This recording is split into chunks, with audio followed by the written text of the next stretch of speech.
The news just received, Malawi's Electoral Commission officially declared former President Mudarika as winner of the September 16 presidential election. The Commission says Mudarika won with a 56.8% number of the vote in the highly contested poll that pitted him against incumbent Lazarus Chakwera. The candidate needed to secure more than 50% of the vote for an outright win. In his campaign, he vowed to improve the country's economy, but there were doubts about his fitness to lead as ill health prevented him from campaigning for much of the run-up to voting day. For more, we are joined by Kandani Ngwira, news analyst from Nation Publications Limited, and he joins us from Blantyre. Kandani, appreciate your time. Thank you so much for speaking to us. Now, we know that Chakwera did give a concession speech, but give us some reaction to news that President Mudarika is back officially as the next president of Malawi. Well, I can tell you that from where I am sitting, I can hear people shouting, singing in jubilation at the announcement that Peter Mutharika has been declared as the winner of the 2025 general elections that took place on September 16. People are really excited because they wanted change. They wanted the economy to change. They wanted the cost of living to change. So that's why a lot of people are excited right now. People are singing on the streets. It's late in the night, but people have already come out. They are on the streets. They are singing in jubilation to the announcement that Peter Mutharika has been declared the winner of the September 16 general elections. Now, Peter Mutharika was president prior and is coming back. What has he promised during his election campaign? What did he promise the people of Malawi that he wasn't able to deliver on in his first term? Okay, so the tagline has been that this is going to be a return to proven leadership.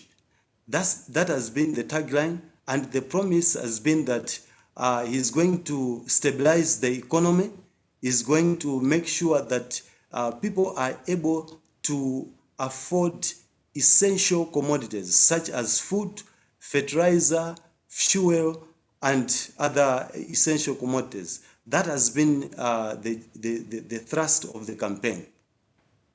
So, now talk to us about Chakwera, because we understand that he conceded in the last few hours to Mudarika. Where did he fail to deliver for the people of Malawi? Okay, so I think the challenge that the outgoing president faced is that they promised a lot of things right from the beginning. They promised 1 million jobs, which they haven't delivered. They promised that people are going to they promised food security, that people are going to have free meals every day. They failed to deliver on that promise. They promised to end corruption. They failed to deliver on that promise because they even arrested the director of the Anti-Corruption Bureau. So I think the challenge they had was that they made a lot of promises without having a way, a method of how they are going to implement those promises. So in the end, they failed, and Malawians have voted them out. And I think the other important thing that probably contributed to the loss is the fact that they mishandled the investigations into the death of the former Vice President Saulos Chilima. They commissioned 3 investigations, but all the 3 investigations, they failed to bring closure to the accident, and no one was held responsible. So that also contributed to the anger that was among Malawians, because they loved the former vice president.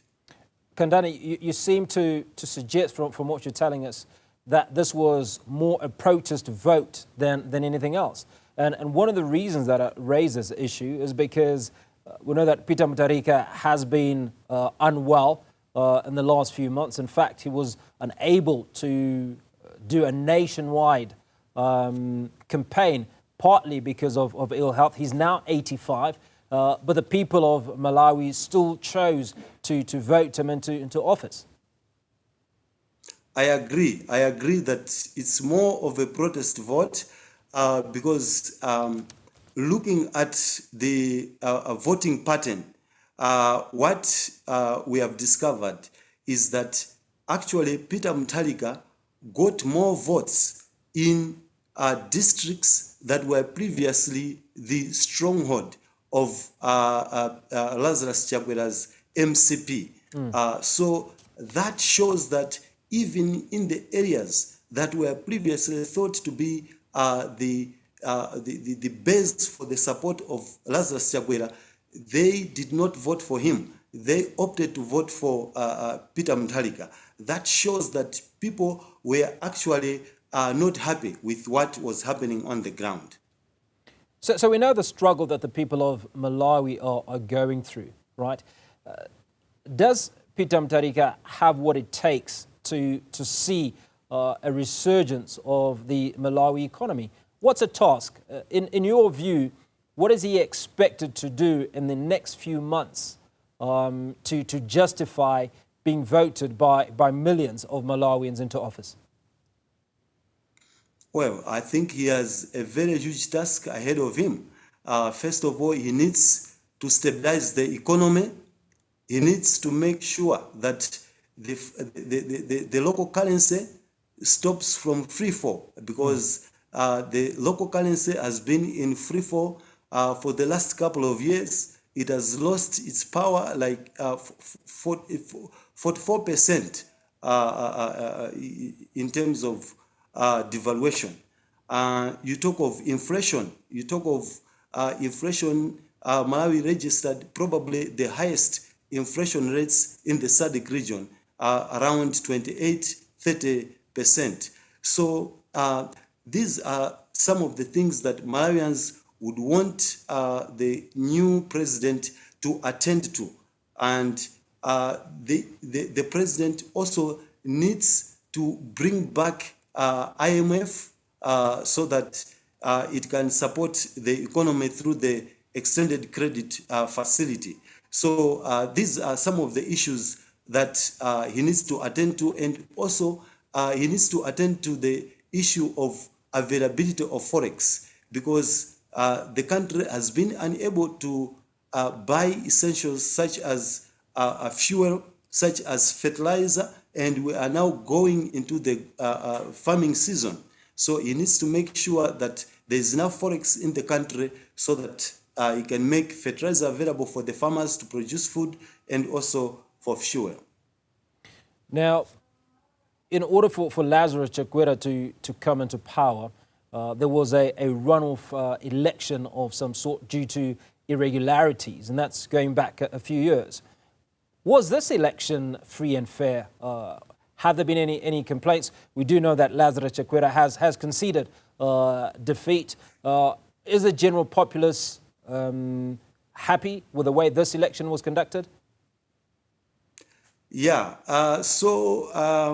from the look of things, it seems that there were some irregularities, but they were minor irregularities. And they were not the kind of irregularities that would affect the final result. So I think majority of Malawians, they are happy that it was a free and fair election, and even the observers, they've said that it was free and fair election. All right, finally, before we let you go, I want to touch a little bit on young people because they are the mainstay of many economies. In fact, they constitute almost 2/3 of the population on the African continent. What is it that Peter Mutharika has to do specifically for young people? What are their expectations? What are they looking forward to? I think so. Most of the youth in Malawi, they are looking for jobs. They are looking for opportunities for financial inclusion. what we have seen with the previous government is that it promised the youths that they are going to have facilities for loans.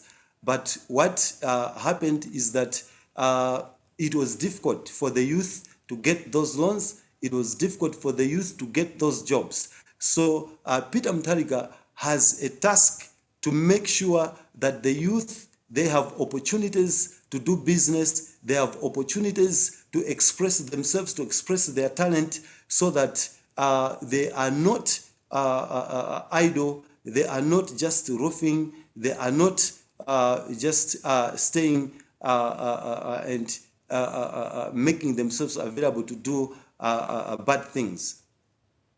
Okay, that's really that conversation. Kandani Ngwira, news analyst, speaking to us on the latest presidential election results in Malawi, and confirmation that Peter Mudarika has been declared the winner of last week's election. Appreciate your time and speaking to us about the expectation by the Malawi people, young people expecting jobs, and many of those Malawians hoping that their new president will pull them out of this financial quagmire.